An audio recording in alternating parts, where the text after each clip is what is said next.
The Holy Gospel of our Lord Jesus Christ, according to John. Glory to you, Lord Christ. There was a man sent from God whose name was John. He came as a witness to testify to the light, so that all might believe through him. He himself was not the light, but he came to testify to the light. This is the testimony given by John when the Jews sent priests and Levites from Jerusalem to ask him, "Who are you?" He confessed and did not deny it, but confessed, "I am not the Messiah." And they asked him, "What then? Are you Elijah?" He said, "I am not." "Are you the prophet?" He answered, "No." Then they said to him, "Who are you? Let us have an answer for those who sent us. What do you say about yourself?" He said, "I am the voice of one crying out in the wilderness, 'Make straight the way of the Lord,' as the prophet Isaiah said." Now they had been sent from the Pharisees. They asked him, "Why then are you baptizing if you are neither the Messiah, nor Elijah, nor the prophet?" John answered them, "I baptize with water. Among you stands one whom you do not know, the one who is coming after me. I am not worthy to untie the thong even of his sandal." This took place in Bethany across the Jordan, where John was baptizing. The Gospel of the Lord. Praise to you, Lord Christ. Let us pray. May the words of my mouth and meditations of our hearts be always acceptable in thy sight, O Lord, our strength and our salvation. Amen. Amen. Please be seated. Well, in the church year, who knows what day today is? Kevin, you're a ringer. A ringer? Yeah, you're the insider, you know. I think Ashley's a ringer too, right? Yes, but yes, it is. So yes, Advent, that's correct. This is Advent 3, Rose Sunday. So that means that if you're lighting Advent wreaths, today you light 2 of the 3 purple or blue candles, doesn't matter which, any 2 of the 3, and then you light the pink candle or the rose candle, and that's why we have roses here, and that's why you'll notice every week we're hanging a new banner, and this week we hung a pink banner. Next week is what? Next Sunday is what? Advent 4. Advent 4 and Christmas Eve. So that's a little bit of a conundrum. So we are actually not going to celebrate in church Advent 4. There'll be no services next Sunday morning, but there'll be 4 services Sunday evening, Christmas Eve, and then 1 service Christmas Day. So what that means is that if you're lighting an Advent wreath, I would encourage you Saturday night next week or Sunday morning or Sunday at noon as a family or at your own table to light all 4 of your Advent candles and observe the 4th Sunday of Advent at home, and then come join us Christmas Eve for the services then. This being the 3rd Sunday of Advent with the pink candles, the theme is Rejoice, and the focus of this Sunday is really meant to be joy. And it is a Sunday of joy because now the anticipation of Christmas is really building, isn't it? We know that it's going to be here soon, and likely somebody is coming to visit you, or you're going to visit somebody, or we're looking forward to seeing somebody. My younger daughter, who lives in New York, will be coming home, and so we're looking forward to her arrival. What a great thing that will be. At Christmas, there's always lots of good food. We're probably looking forward to having some good food. We're looking forward to giving presents. And if we've chosen well, we're looking forward to people's faces lighting up when they get those presents. So today, there's this sense of anticipation, and in this anticipation, great joy. And that anticipation and joy is meant to remind us of the anticipation we have of the day when Jesus himself will come again. And when Jesus will set up God's reign on earth, the perfect reign of love. And we think of how much we anticipate that and how much joy there is for us in that anticipation. So what I'd like us to do, just for a moment here, is to think of what gives you great joy, who or what gives you great joy in life, and what or in who are you finding, in whom are you finding great joy. And then just take a moment, we'll do this very quickly, 15, 30 seconds, turn to the person next to you or behind you or around you or wherever somebody might be, and tell them in what or in whom you're finding great joy right now. So where are you finding great joy? Roz, where are you finding great joy now? Nice, nice. I like that. You got family coming in?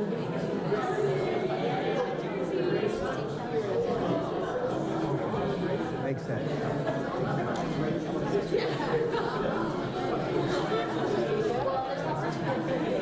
Okay. Well, you know what the great part of that exercise is? You know what the great part of that exercise is? As all of you talk about what brings you joy, you know what happens? You all start to experience joy yourselves. And as I watch across the garden, and it's happened at every service, people's faces just light up. People just start to smile. And so what I want to do today is I want to talk about 3 things that bring me joy, use them as a way of reflecting on what brings all of us joy in general, and how that joy is reflective of light coming into the world. The gospel talked about light coming into the world, how that joy is tied to light actually coming into the world. So the first thing, and this is interesting, when you talk about what brings you joy, I can almost bet that what you talked about was a personal relationship. Very few people probably talked about things. And that's probably worth remembering as we head into this last week of Christmas. For me, one of the relationships that brought me great joy is this one. And that is, of course, my dad. And many of you may know that my dad died about a year ago, December 23rd. This was the last time we went fishing together. And my dad was very pleased because he caught a fish. And what he confided in me later was, he said, you know, I was so pleased to catch that fish because then I knew, and he was 100% serious, he said, and then I knew you would not be ashamed of me. As if I could ever be ashamed of my father. But we all carry shame so close to us, don't we? This was a great day, and it was a day of just tremendous joy for me, and a day that I remember with great joy now. And I think as you talk and share what brought you joy, I expect that you talked about relationships. And so, again, it's worth remembering as we come into this final week of Advent into Christmas that more important than anything that we might give is that we give ourselves. That more important than any material present that we might share is that we share ourselves. And I consider myself fortunate in that about a year before my dad died, and my dad died very quickly, on November 1st, he was fit as a fiddle. You look at him in that picture, he looked so vigorous, and he looked like that almost to the day he died.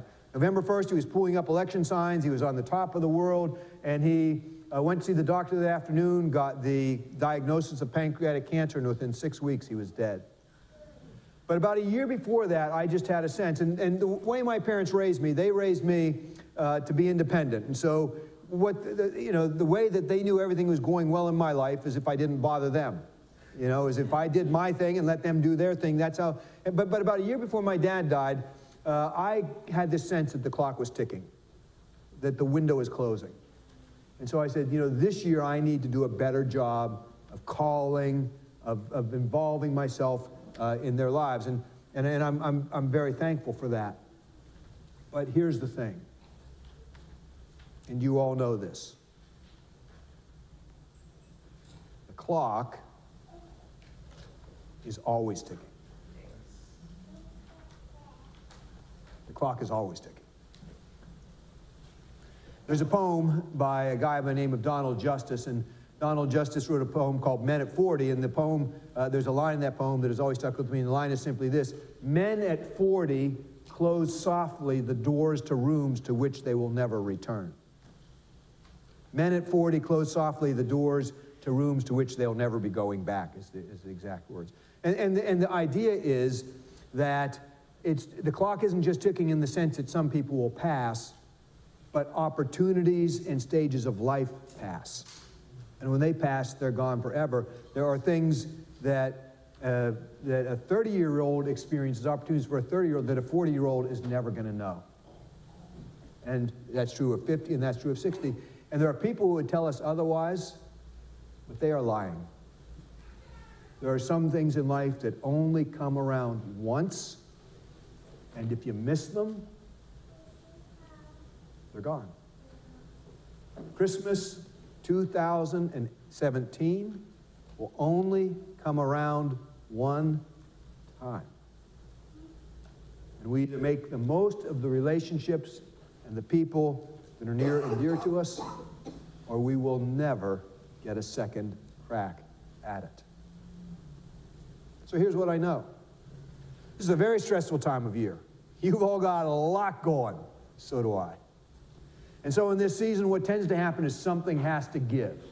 Between the end-of-year projects, all the work we have to get done by the end of the year, between all the decorating, between all the cooking, between all the cleaning, between all the traveling or picking up the travelers, there's just a lot going on, and there's so much going on, there's probably not time to really get it all done, and something has to give.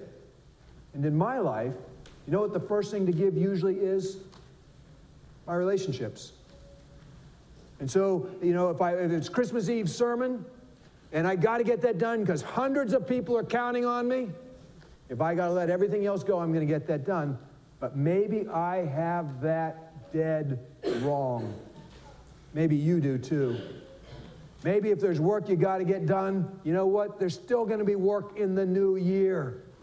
So if there's a few things you don't get done, maybe that's what you should let slide. Maybe that's what you should let give. Instead of letting your time with your kids or your family or your spouse, maybe it's the work that should give.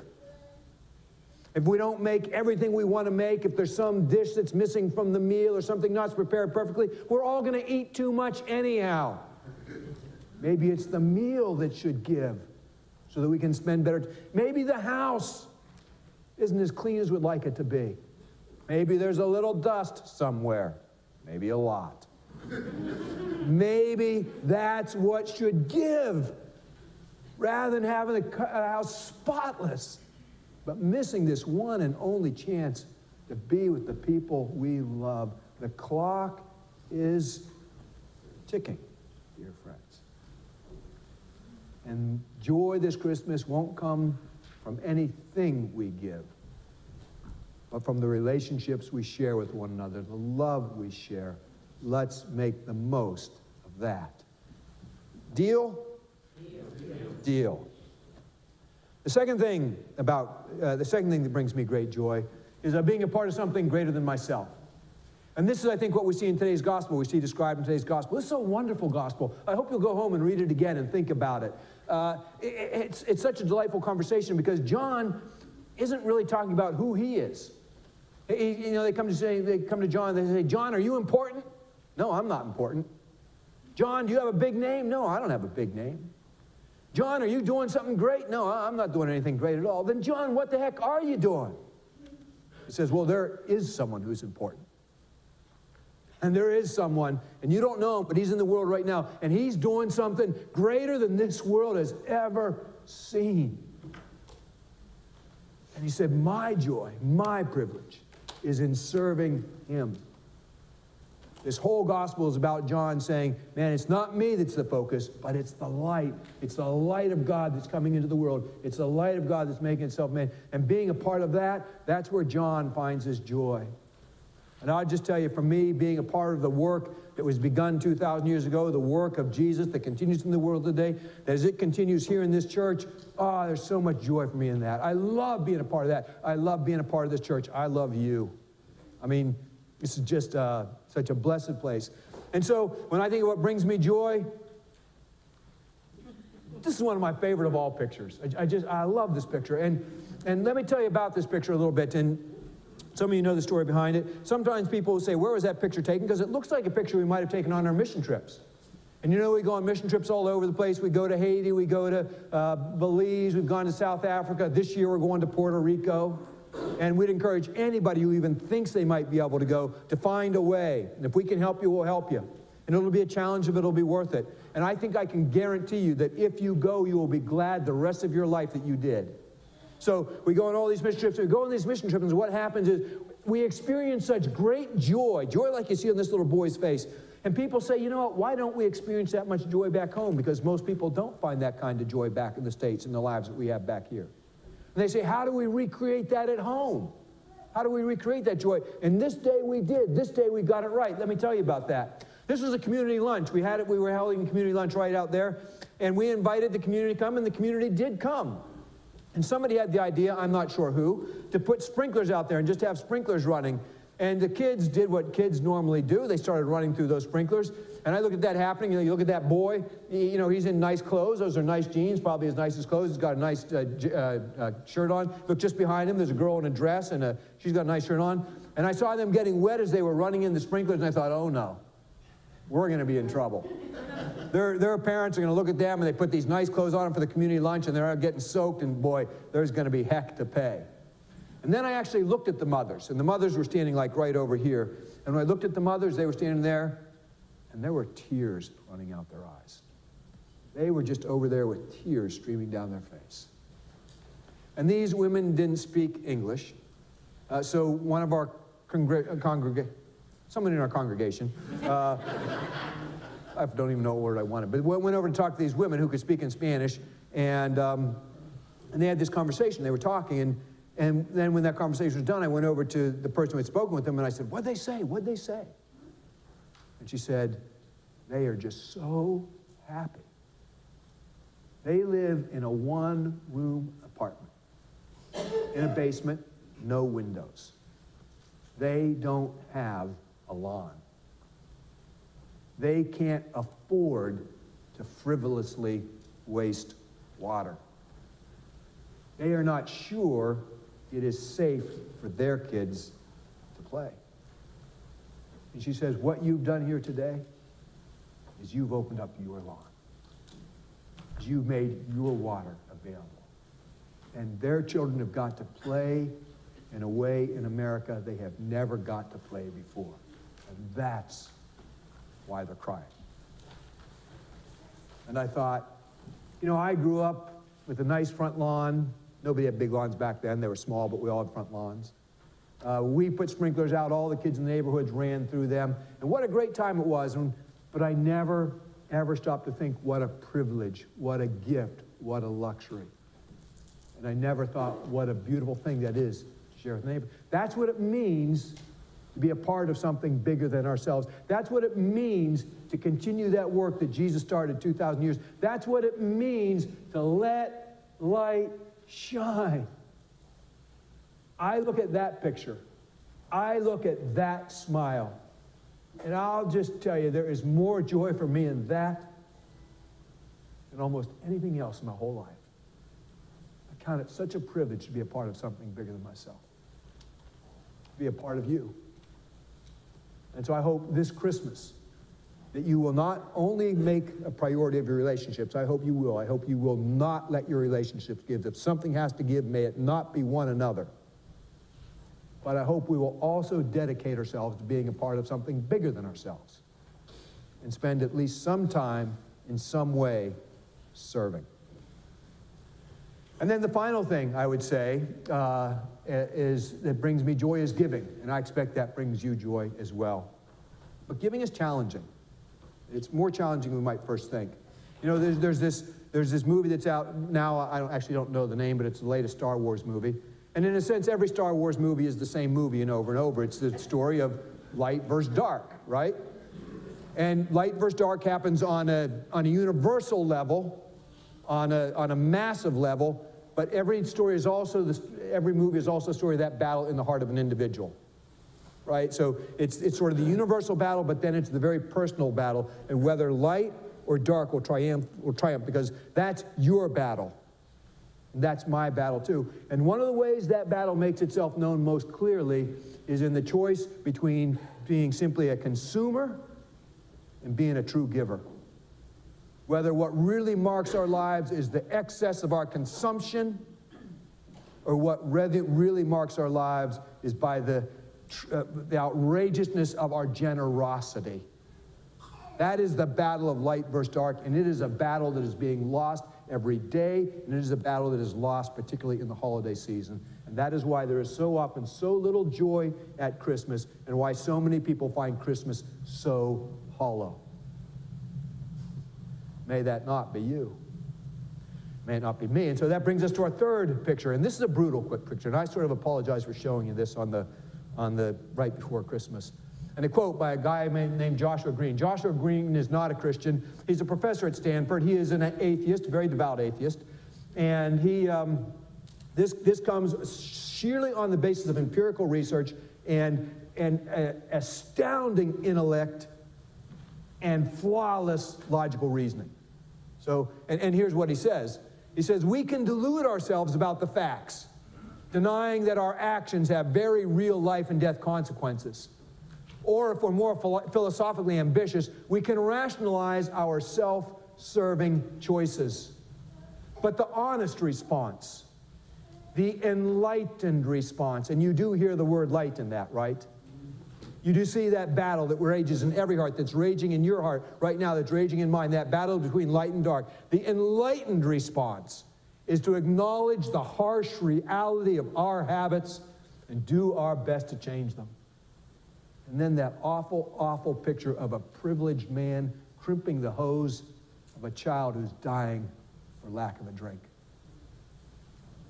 And that is meant to be the accurate depiction of what you and I do each and every day when we choose to fuel our excesses rather than give generously and literally keep kids alive.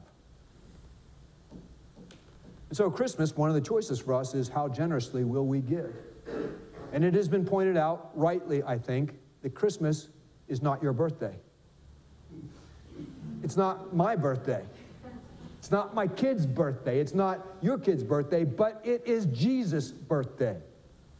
Jesus is the one who started this whole thing. What would Jesus think of the way that we so often celebrate Christmas?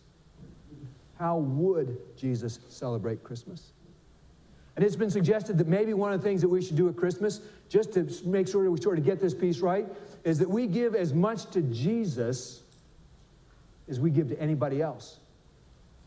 That when we look at our Christmas giving and we look at the total of our Christmas giving, that we give a gift to Jesus at Christmas that is equal or greater than the gift that we give to anybody else. Now, I realize for most of us that's not going to be possible. I'll just tell you, for me, and again, I'm not saying this for you, this just as I wrestle with this, and I feel the weight of that, and this just hurts my heart. For me, I will give a greater gift this Christmas to Jesus than will be the amount that I've spent on anybody else. The amount that we spent on family, that I've spent on family, kids, all the rest of that, I'll give more in my Christmas offering this year. That's how for me, I help keep this straight. And so you already done that so wonderfully. In the giving tree, you know, the giving tree full of presents, we gave 534 presents away. We gave a whole bunch of gift cards away. We adopted 11 whole families. People called families, found out what whole families needed. We gave whole families Christmas. Somebody came in the week after we had the gifts out of the Christmas tree, and they said, hey, where are the gifts? And I said, they're all gone. Everybody took every single one of them last week. That's the kind of church you are. That's why I love this church, because you're such an outrageously generous congregation. Churches, when they're working right, are always generous, and you are generous with the very best of them. I know of no congregations more generous than you are. But at Christmas, we have the opportunity to get Christmas right, to win this battle of darkness and light by giving a generous gift back to help those who can't help themselves, and that's our Christmas offering. And so as you think about that, and you think about what that looks like, you know, maybe you want to say, okay, I spent this much on everybody else. I do want to give this much back. Maybe that's not possible. I get that. I mean, that might not be possible. Maybe what you want to say is, well, I spend $150 on each of my kids or $150 on my grandkids, so the least I could do is give $150 to Jesus. So maybe that's how we decide. Maybe it's just a tough year and we just give whatever we can give it all, and that's great. Maybe so I can't give it even as much as I give somebody else, so I wouldn't be good than anything, but I can put a nickel. Fantastic. But in some way, shape, or form, if we want to keep Christmas, what Christmas really is, if we want to keep Christmas true to the one who started it, if we want to find the truest joy of Christmas and really let light shine in the world, we're going to have to win that battle between dark and light, uncrimp the hose, and give as generously as we consume. But that's not an easy battle, friends. Make no mistake on that. One last description, and then we're done, and that's our Christmas Eve services. And at our Christmas services, the first one will be the pageant. Many of you have kids who are going to be in that. And in that pageant, our kids are the light. And there is no light that shines brighter than our children. I mean, let's just face it. That's just as beautiful as it gets.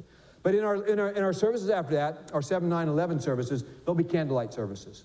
And what happens in those services is that after communion, the whole church goes dark, except for the light of Christ, the Christ candle shining right here. And everybody will have candles, and what we'll do is we'll take a candle from this, and we'll go down the aisles, and we'll just let the light spread. And the light will just spread from person to person to person. And then you'll take that light out into the world as we sing Joy to the World. And that is meant to be a very real picture of the gospel story, of the Christmas story. The light of Christ coming into the world. The light of Christ coming into you, coming into me. And thus taking that light out into the world, letting light shine so that there really is joy to the world. Amen. Amen.